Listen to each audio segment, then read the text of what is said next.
بسم اللہ الرحمن الرحیم۔ میرے محترم دوستو، دنیا کے نقشے پر دو ملک ایسے ہیں جو اسلام کے نام پر وجود میں آئے ہیں۔ نمبر 1 مدینہ المنورہ، نمبر 2 پاکستان۔ یہ دو عظیم ریاستیں، دو عظیم ملک ایسے ہیں کہ جن کو اللہ پاک جل شانہ نے اسلام کے ساتھ نسبت عطا فرمائی ہے۔ پاکستان بننا کیوں ضروری تھا؟ ہندوستان کے مسلمان پاکستان کی طرف کیوں آئے؟ یہ تقسیم ہند کیوں ضروری تھی؟ اس سوال کو سمجھنا ضروری ہے۔ سوال کا جواب یہ ہے کہ اللہ تعالیٰ جل شانہ نے انسانوں کو دنیا کے اندر بھیجا، اور پھر اللہ پاک جل شانہ نے انسانوں کی رہنمائی کے لیے انبیاء کرام کو بھیجا، اور ساتھ اللہ پاک نے دین بھی دے کے بھیجا۔ دین پہ عمل کرنے کے لیے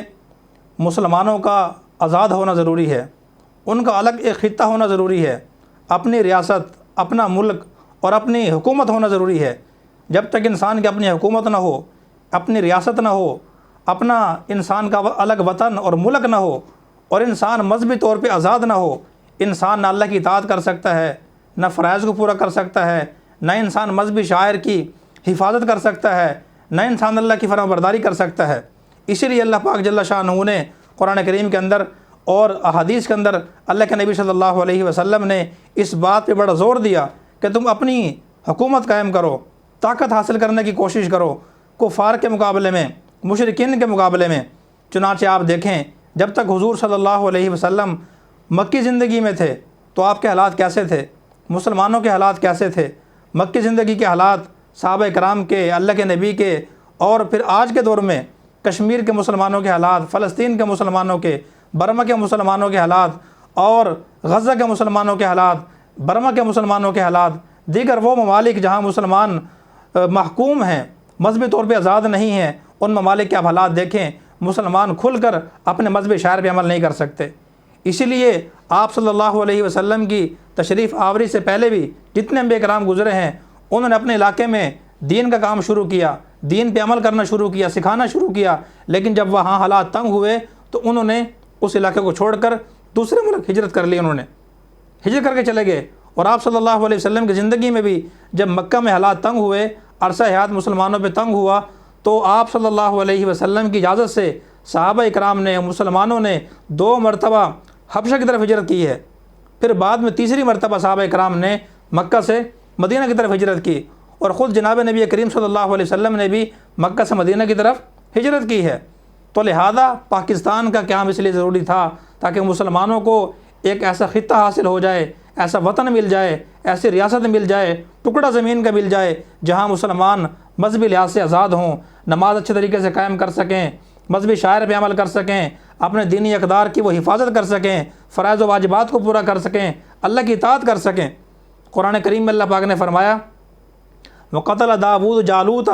وَآتَاهُ اللَّهُ الْمُلْكَ وَالْحِكْمَةَ وَعَلَّمَهُ مِمَّا يَشَاءُ کہ داود نے جالوت کو قتل کیا، پھر اللہ پاک نے ان کو علم بھی عطا فرمایا، حکمت بھی عطا فرمائی، ملک بھی عطا فرمایا۔